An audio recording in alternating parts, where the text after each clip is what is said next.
Suspeitei que meus pais estavam planejando assumir minha empresa, então transferi minhas ações.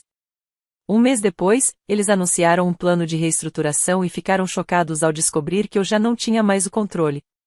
Você sempre foi ingrato. Esta é uma empresa da família. Tudo nos pertence. Obrigado por estar aqui comigo hoje. Espero que você esteja tendo um dia maravilhoso, onde quer que esteja. Seria ótimo se você pudesse compartilhar nos comentários de qual cidade ou país está assistindo, e que horas são aí. Agora, vamos começar nossa história juntos. Suspeitei que meus pais estavam tramando algo. Queriam tomar conta da minha empresa. Então, tomei a dianteira e transferi minhas ações. Um mês depois, anunciaram uma reestruturação e ficaram atônitos ao perceber que eu não estava mais no comando. Você sempre foi ingrato. Essa é uma empresa da família. Tudo é nosso. Minha garagem não era apenas um espaço de trabalho. Era meu santuário. Um lugar sagrado que cheirava a ambição e pizza velha, um aroma que, por algum motivo, ainda me traz certo conforto. Ali, entre fios emaranhados e telas brilhantes, dediquei cada grama da minha juventude, cada pensamento desperto, à criação da Innovate Tech Solutions. Eu tinha 24 anos, recém-formado em ciência da computação, com um desejo ardente de provar meu valor não só ao mundo, mas especialmente às duas pessoas cuja aprovação eu mais almejava, meus pais, Martha e Richard Vance. Não era apenas uma empresa. Era meu sangue, meu suor, e um desejo quase desesperado de mostrar que eu era digno do amor deles. Digno de um lugar naquela mesa de família que parecia perfeita demais para ser real. Lembro daqueles primeiros dias com uma dor agridoce. As horas viravam dias sem aviso. Os jantares de macarrão instantâneo tinham gosto de vitória. E a exaustão de trabalhar até depois do amanhecer me moldou. Eu construí a Innovate Tech do nada. Uma prova de pura coragem e noites em claro.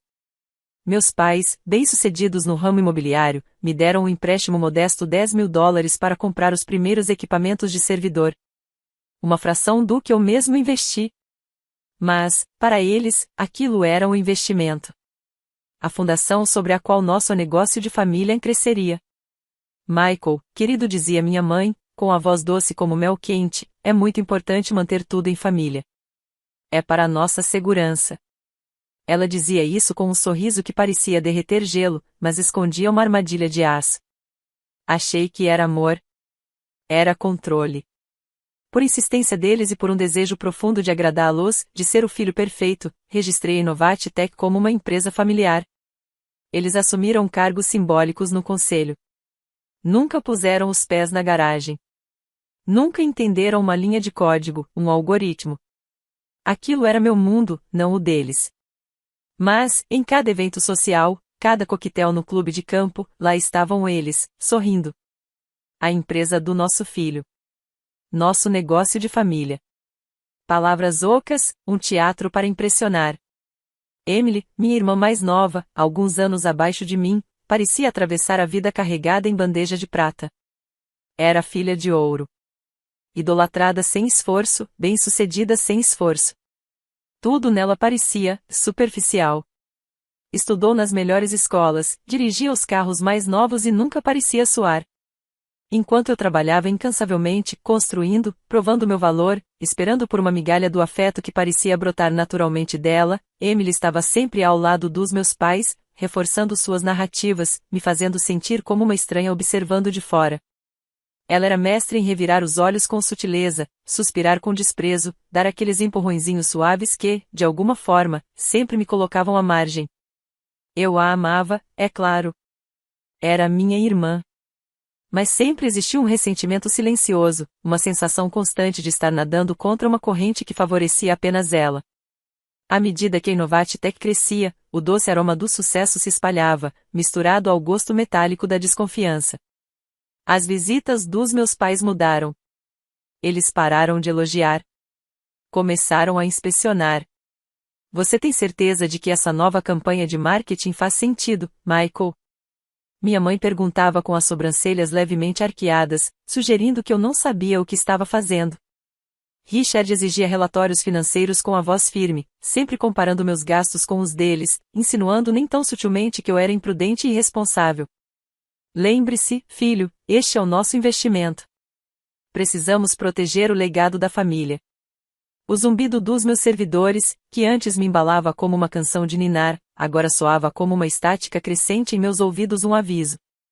Então começaram os sussurros abafados. Eu entrava na sala de estar, e as conversas cessavam bruscamente, como pedras atiradas num poço. Seus olhares se desviavam depressa, a postura rígida fingindo naturalidade. Notei o Cadillac prateado deles estacionado várias vezes diante de um escritório de advocacia que eu não reconhecia, longe do advogado habitual da família.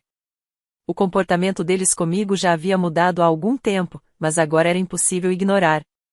Havia uma frieza nova, um tom exigente na fala, um olhar que já não lembrava afeto, mas avaliação. Como se eu fosse um ativo sendo analisado. Meu peito apertava.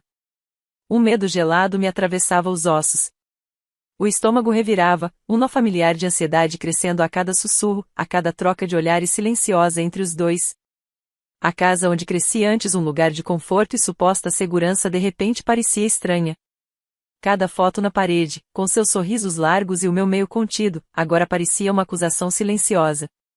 Eu sabia, com uma certeza dolorosa, que algo estava profundamente errado. A fachada cuidadosamente construída estava se rompendo. E a verdade, seja lá qual fosse, espreitava na sombra, prestes a se revelar. A primeira rachadura veio, ironicamente, de Emily. Numa noite, encontrei-a largada numa poltrona confortável em seu apartamento. Segurava uma taça de Pinot Noir pela metade. O cabelo, sempre impecável, estava ligeiramente bagunçado. A maquiagem borrada sob os olhos. Pela primeira vez, ela parecia realmente vulnerável. Realmente humana. Mamãe esteve aqui, disse com a voz arrastada, rouca, carregada de algo que eu não soube identificar de imediato. Raiva. Ressentimento. Ela ficou falando que eu precisava encontrar meu equilíbrio e parar de depender deles, continuou, com um riso amargo. Como se eu não tivesse passado a vida toda ajudando você. Foi uma explosão rara de frustração genuína, vinda de alguém que geralmente se escondia atrás de uma superioridade indiferente.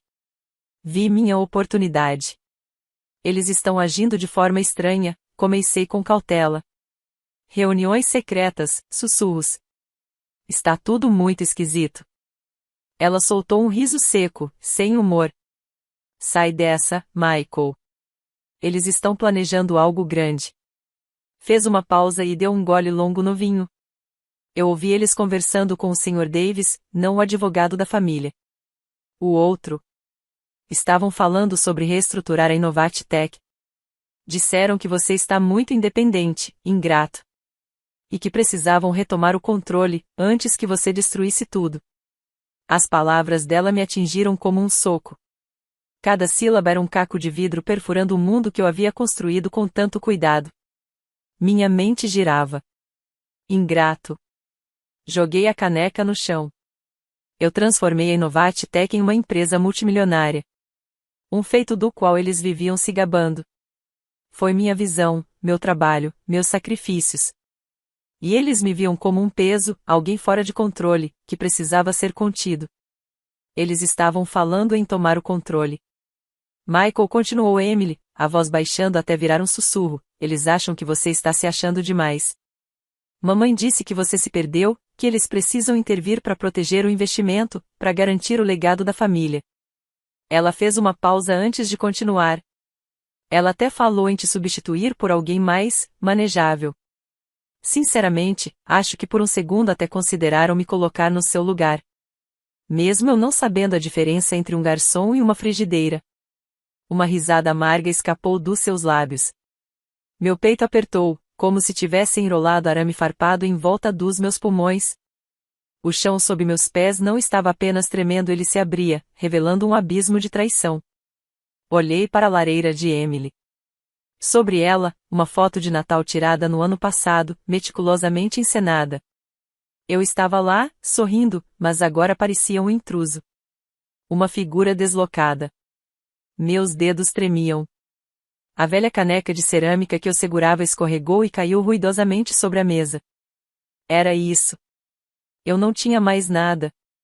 Nenhuma ilusão à qual me agarrar. Meus próprios pais, aqueles que deveriam ser meu alicerce, estavam planejando me derrubar. A traição era total, fria, calculada. Cada lembrança, cada gesto de afeto, agora distorcido em algo sombrio. O ar no apartamento de Emily parecia pesado. Eu mal conseguia respirar. Nem percebi que ela ainda falava, murmurando alguma coisa, enquanto me levantava e arrastava a cadeira pelo chão de madeira. Eu precisava sair. Precisava pensar. Minha mente disparava em 1000 direções. Fragmentos de conversas, olhares sutis, tudo começava a fazer sentido. Era como assistir a um acidente em câmera lenta. Os sinais sempre estiveram lá. Eu é que não quis ver. Estava cego. Cego pela esperança. Pela necessidade de aprovação. Mas meu primeiro sentimento não foi raiva. Foi derrota. Uma dor imensa, impotente. O que eu podia fazer? Eles eram meus pais. Tinham poder. Conexões. E uma crença inabalável de que estavam sempre certos. Por uma hora inteira, fiquei paralisado.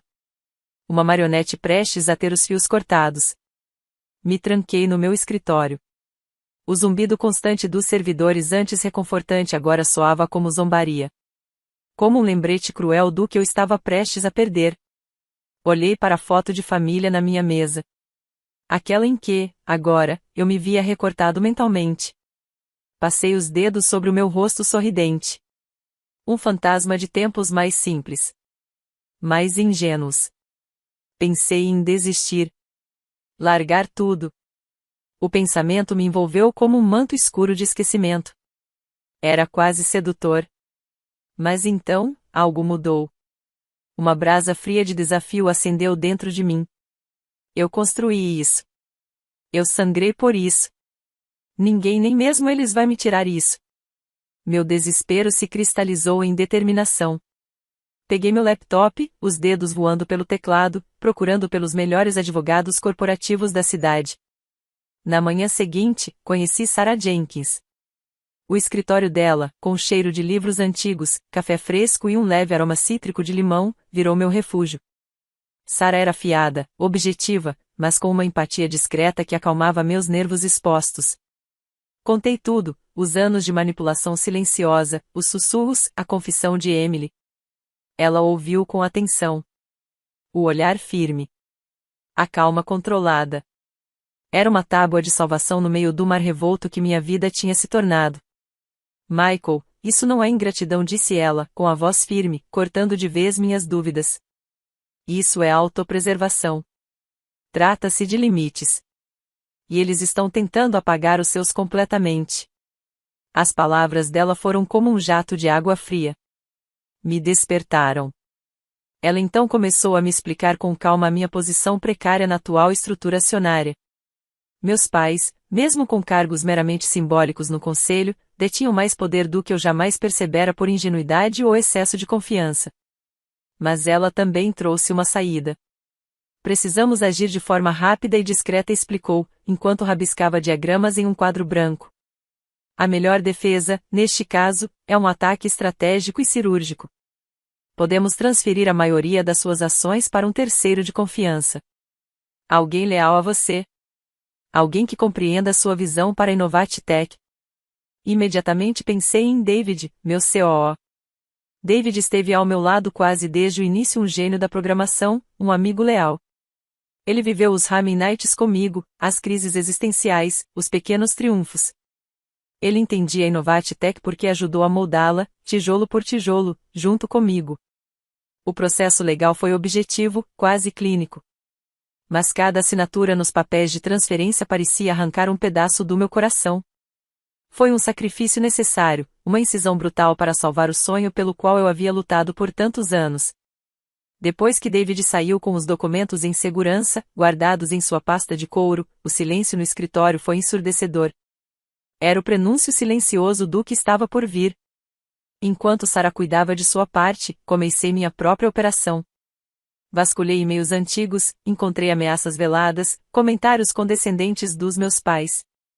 Achei registros das contribuições financeiras deles, uma gota no oceano, perto dos milhões que eu havia investido e dos anos em que trabalhei sem receber um centavo. Cheguei a desenterrar mensagens de voz esquecidas. A voz da minha mãe, normalmente doce, tornava-se cortante, me acusando por decisões que eu havia tomado sozinho. Foi uma escavação dolorosa, uma arqueologia emocional que revelou os ossos da farsa deles. E então encontrei os documentos originais de constituição da empresa. Lembrei de uma reunião apressada, anos atrás, com um advogado júnior. Ele mencionou uma cláusula padrão de salvaguarda, seção 7, subseção B. Algo sobre os direitos dos fundadores em caso de tentativa de aquisição hostil. Na época, mal prestei atenção. Confiei nele. Confiei neles. Mas agora, lendo a linguagem jurídica com atenção, um arrepio percorreu minha espinha. Aquela pequena cláusula, enterrada no meio do estatuto, era meu grito silencioso contra o futuro que eu temia, ainda que inconscientemente. Era o sussurro de um eu mais jovem e cauteloso finalmente sendo ouvido. O convite chegou uma semana depois. Um cartão em relevo, formal, convidando para uma reunião familiar para discutir o crescimento futuro da Inovatech. A formalidade era quase absurda, um contraste gritante com os almoços de domingo, simples e íntimos, de outros tempos. Aquilo não era uma reunião. Era uma convocação. E eu sabia disso. Era armadilha. Na casa ampla e impecavelmente decorada dos meus pais, o ar parecia carregado de expectativas não ditas, sufocado pelo cheiro excessivo do perfume caro da minha mãe. Cada vaso antigo, cada superfície polida parecia exalar a autoimportância deles. Emily já estava lá. Sentada na beirada de uma poltrona de veludo, tensa. Os ombros rígidos. O olhar oscilando entre mim e nossos pais. Ela estava pálida, a confiança vibrante que costumava irradiar havia dado lugar a um desconforto evidente. O advogado da família, Sr. Davis, estava ao lado deles. Um homem severo, sempre impecavelmente vestido, com ternos que pareciam sempre um número menor do que seu ego. Seu rosto exibia uma confiança ensaiada e arrogante. Ele me deu um aceno breve, mais um gesto de desprezo do que cortesia. Michael, querido, começou minha mãe, a voz soando como um roronar meloso, que não chegava aos olhos. Estamos tão orgulhosos de tudo que você conquistou. As palavras soaram como um tapinha condescendente na cabeça de uma criança. Não era reconhecimento pelos anos de trabalho exaustivo. Era um negócio de família.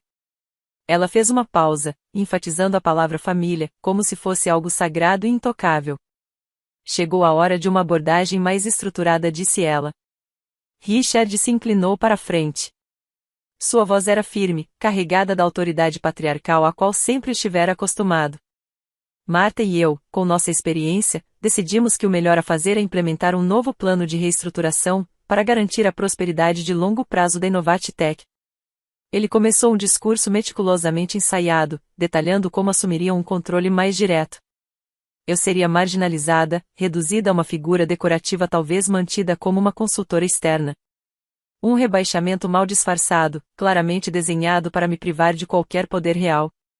Ele chegou ao ponto de descrever como tomariam meu escritório principal, aquele que construí do zero, e me realocariam para um espaço menor, sem destaque. Suas palavras pingavam condescendência, como se me fizessem um favor antes de desferirem o golpe fatal. De repente, o cheiro dos lírios se tornou áspero, sufocante, como se o próprio ar da sala estivesse contra mim. Eles concluíram a apresentação com rostos ansiosos, esperando minha aceitação submissa. Acreditavam que eu estava acuado, que me curvaria como um filho obediente à vontade dos pais. Mas eu apenas sorri. Um sorriso calmo, quase arrepiante, que se espalhou lentamente pelo meu rosto. Meu coração martelava contra as costelas, uma batida frenética de expectativa e medo, mas minha expressão seguia serena. Levei a mão à minha pasta. Meus dedos roçaram o papel firme dos documentos de transferência de ações, e aquele toque enviou uma onda elétrica pelo meu corpo. Puxei os documentos nítidos, oficiais, e os deslizei lentamente sobre a mesa de mogno, na direção do Sr. Davis. Há apenas um pequeno detalhe que vocês parecem ter esquecido, disse eu, minha voz baixa, mas clara como um sino no silêncio repentino da sala. O plano de reestruturação de vocês requer uma votação majoritária. E vocês, não a têm mais. O efeito foi imediato. Explosivo. Os rostos dos meus pais se contorceram, um grotesco desfile de emoções da arrogância à incredulidade, até chegar a uma fúria crua e descontrolada.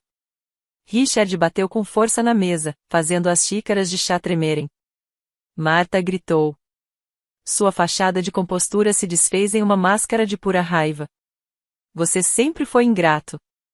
Ela gritou, a voz aguda e trêmula.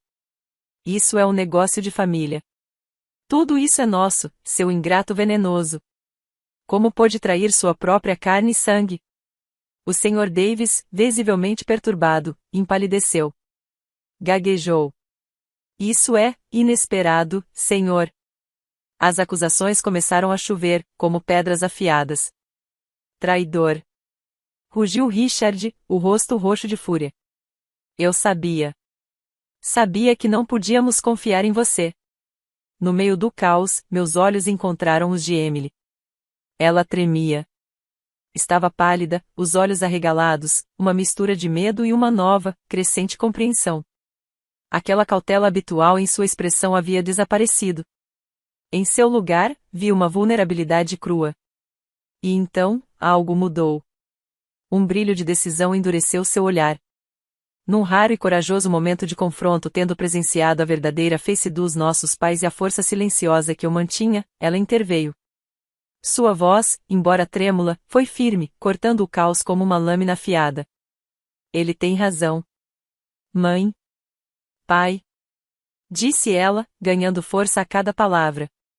Vocês estavam planejando tudo isso. Eu ouvi vocês. Ouvi quando disseram que o Michael era dispensável. Que ele era apenas uma ferramenta. Ela olhou diretamente para nossa mãe, os olhos cheios de uma fúria contida. Você disse que ele estava perdido. E que, se algo desse errado, eu seria mais fácil de controlar. As palavras de Emily atingiram nossos pais como um golpe físico. Ficaram em silêncio. As bocas abertas. As acusações suspensas no ar. Emily, a filha favorita, a que sempre estivera ao lado deles, agora estava ao meu lado. Ela confirmou o que eu dizia. E rasgou a mentira deles de dentro para fora. O silêncio que se seguiu foi mais devastador que qualquer grito. Aproveitei aquele momento. Respirei fundo calma, ainda que com o coração disparado.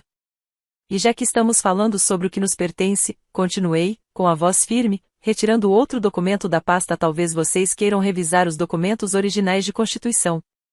Em especial, a seção 7, subseção B. Deslizei uma cópia destacada da cláusula pela mesa polida. Esta cláusula que vocês dois assinaram anos atrás me concede, como fundador principal, o direito de iniciar a compra de todas as ações não fundadoras pelo valor nominal original, no caso de uma tentativa documentada de aquisição hostil, ou de violação do dever fiduciário por parte de membros do Conselho. Expliquei tudo com calma. O plano de reestruturação deles, somado ao testemunho de Emily e às evidências que eu havia reunido, constituíam exatamente isso. Essa foi a semente da autopreservação que eu havia plantado sem saber, anos atrás, uma cláusula padrão, recomendada por um jovem advogado que, na época, disse: só por precaução, Sr. Vance. É sempre bom ter um paraquedas. Agora, ela florescia como minha salvação.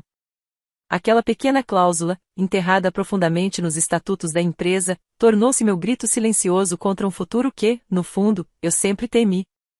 Era o sussurro de um eu mais jovem, mais cauteloso, finalmente sendo ouvido. Meus pais estavam derrotados. Completamente. Os rostos deles eram uma máscara grotesca de raiva, descrença e horror crescente. O Sr. Davis, o advogado deles, apenas balançava a cabeça, derrotado. Suas ameaças agora soavam ocas, suas vozes roucas e frágeis. Todo o controle que haviam construído meticulosamente estava ruindo diante deles. E eu, permaneci firme. Uma calma profunda me invadiu no meio da tempestade. O ar, antes carregado de mentiras e manipulação, parecia agora limpo, fresco, um sopro de liberdade. A raiva deles era uma chama que se apagava, perdendo força à medida que seu mundo cuidadosamente construído desmoronava.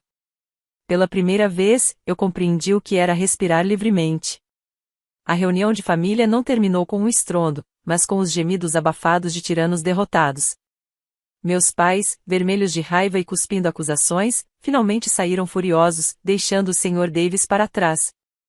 Ele recolheu seus papéis e me ofereceu um pedido formal e profissional de desculpas por todo o mal-entendido. Mas não houve mal-entendido. Houve uma tentativa de aquisição hostil. Exposta. Desmantelada. As consequências legais foram rápidas e decisivas. Com o apoio inabalável e a mente afiada de Sarah Jenkins, demos início ao processo formal de remoção dos meus pais do conselho da Innovate e finalizamos a transferência das ações. Em seguida, procedemos com a compra das ações nominais deles, pelo valor simbólico estabelecido na seção 7, subseção B. Eles, claro, tentaram retaliar. Entraram com uma enxurrada de ações judiciais, alegando fraude e quebra de contrato. O primeiro advogado, Sr. Davis, se demitiu rapidamente, dando lugar a um litigante mais agressivo mas igualmente ineficaz. Sarah rebateu cada acusação com facilidade, usando as provas que havíamos reunido com precisão cirúrgica. E-mails comprometores. Gravações de áudio claras. E, principalmente, o depoimento voluntário de Emily. As ameaças dele se tornaram ecos fracos em um salão vazio. Sarah disse, com a tranquilidade de quem sabe que venceu. Construímos esse caso tijolo por tijolo, Michael. Com dor. Mas sólido. As implicações financeiras não foram catastróficas para meus pais, mas foram sentidas. Perderam o investimento nominal que haviam feito na Innovate Tech, uma quantia pequena frente à avaliação atual da empresa, mas com valor simbólico enorme, controle e receita futura. Tudo o que mais desejavam. Talvez mais dolorosos que a perda financeira tenham sido os honorários advocatícios, um rombo contínuo, alimentando uma guerra pessoal sem futuro. Mas o golpe real, o que me atingiu mais profundamente, foi a humilhação pública. Apesar dos meus melhores esforços para manter tudo em sigilo, a notícia da disputa familiar acabou vazando nos círculos sociais onde tudo se espalha rápido. No início, alguns amigos e parentes acostumados à imagem pública dos meus pais como patriarcas benevolentes se compadeceram deles. Pobres pais traídos. Mas a verdade tem um jeito sutil e implacável de se infiltrar. Emily, em conversas discretas com amigos em comum, confirmou a manipulação, reforçando minha versão dos fatos. Eu também falei. Sem rancor. Com fatos. De forma serena. Deixei que a verdade fizesse seu trabalho. Pouco a pouco, a opinião pública mudou. Ganhei aliados inesperados, parentes distantes, antigos amigos da família, até alguns ex-sócios dos meus pais que, talvez, já tivessem percebido sinais do que eles realmente eram. Eles me ofereceram apoio silencioso, olhares cúmplices, palavras de validação. Aos poucos, ficou claro. Eu não estava louco. Era apenas mais uma vítima de uma estrutura familiar narcisista e tóxica. Foi uma decepção social amarga, mas necessária. Uma ferida que precisava ser aberta para finalmente cicatrizar. A mudança mais significativa, no entanto, aconteceu dentro de mim e nos meus vínculos mais íntimos. Meu relacionamento com Emily, antes rompido por anos de favoritismo sutil e ressentimentos nunca ditos, começou a se reconstruir. Uma semana após o encerramento do processo judicial, ela apareceu no meu escritório. Pequena, hesitante. Me desculpa, Michael sussurrou, quase sem voz. Por tudo. Por não ter enxergado antes. Por não ter te defendido. Conversamos por horas. De verdade. Pela primeira vez em anos, ela abriu o coração. Falou de suas próprias lutas, da pressão constante de agradar, do medo de decepcionar nossos pais. Confessou que, apesar da adoração aparente, também vivia sufocada. E ali, entre confissões e silêncios sinceros, encontramos algo novo. Um ponto em comum. Uma verdade compartilhada. Um começo de cura. Emily e eu, unidos pela experiência compartilhada e pela nova honestidade que cultivamos, começamos a construir uma ponte sobre o abismo que nossos pais haviam cavado entre nós. Era uma ponte frágil, ainda tremendo sob os pés, mas era real e, pela primeira vez, nossa. David, meu colega de longa data, revelou-se mais do que apenas um parceiro profissional confiável. Ele era um amigo verdadeiro. Uma presença firme e silenciosa no meio do caos. Sua lealdade incondicional e sua fé na minha visão para a Inovatech tornaram-se a base sobre a qual comecei a reconstruir minha vida. Trabalhamos juntos como nunca antes, não apenas como colegas, mas como aliados, guiados por valores que compartilhávamos de verdade. E assim, comecei a cultivar ativamente minha família escolhida, uma rede de amigos, mentores e colegas que me acolhiam por quem eu era, não pela imagem moldada pelas expectativas sufocantes dos meus pais. Compartilhávamos refeições, risadas, conversas sinceras. Nada era performance. Era pertencimento. Minha definição de família deixou de ser determinada por laços de sangue e passou a ser formada por apoio incondicional, respeito mútuo e conexão autêntica. O alívio que senti ao cortar os laços com meus pais foi imenso e indescritível. Era como se eu tivesse carregado, por toda a vida, uma pedra invisível feita de expectativas esmagadoras e manipulações sutis. De repente, essa pedra foi retirada. A pressão constante, a busca interminável por aprovação, o gaslighting delicado que corroía minha autoestima, tudo isso desapareceu. Pela primeira vez, consegui respirar fundo. E o ar estava mais leve. Mais doce. As cores pareciam mais vivas. Até o zumbido dos servidores no escritório, antes símbolo de estresse, agora soava como música suave, o som do progresso. Eu não estava mais me apresentando para um público invisível de 2 críticos impiedosos. Meu relacionamento com a Inovatech também se transformou. Deixou de ser uma prova de valor aos olhos dos meus pais. Virou uma expressão pura da minha paixão, da minha visão. Dediquei-me de corpo e alma a cultivar minha equipe, criar um ambiente de trabalho saudável, e conduzir a empresa com foco em crescimento ético e sustentável. E a empresa floresceu. Livre das pressões externas. Livre das manipulações disfarçadas. Livre para atingir seu verdadeiro potencial. Mas a cura não foi rápida. Nem direta. Vieram momentos de tristeza. De luto. Eu chorava, às vezes, pela família ideal que imaginei ter, a que nunca existiu de verdade. Às vezes, um comentário inocente de um amigo sobre seus pais despertava uma dor silenciosa em mim, uma saudade amarga por algo que nunca experimentei. Procurei ajuda. Fui à terapia. Falei sobre o trauma, reconheci os padrões de abuso emocional, aprendi a me perdoar por ter acreditado em falsas narrativas por tanto tempo. Pratiquei o autocuidado. Redescobri hobbies esquecidos, atividades que me davam alegria antes de eu ser engolido pela busca insaciável por aprovação. As cicatrizes continuaram lá. Mas não doíam mais. Eram marcas. Lembranças de batalhas vencidas. Testemunhos da minha jornada de vítima, a sobrevivente, a autor da própria história.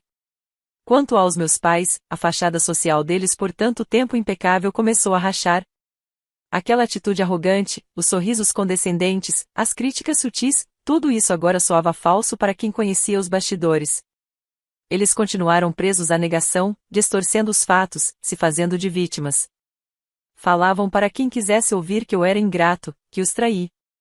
Mas o poder deles sobre mim já não existia mais. Ficaram com sua jaula dourada. Sua mansão perfeita. Suas riquezas. Mas os pássaros já haviam voado. E o que restava era o eco do silêncio, o som das consequências. Eles escolheram o controle ao invés da conexão. O status ao invés do vínculo verdadeiro. E agora colhiam exatamente o que semearam. Porque, no fim das contas, não se tratava apenas de uma empresa. Tratava-se de resgatar minha vida. Minha identidade. De redefinir o que é família nos meus termos, não nos termos do sangue envenenado. De encontrar a coragem de traçar um limite. Mesmo que isso significasse perder pessoas que, por muito tempo, eu pensei serem meu mundo inteiro. Foi uma libertação. Dolorosa. Mas necessária. Você já precisou traçar um limite com alguém que ama? Mesmo que isso significasse perdê-lo? O que você descobriu sobre si mesmo durante esse processo?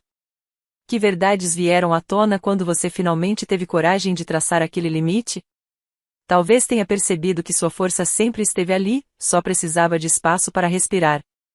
Ou que amor verdadeiro não exige que você se apague.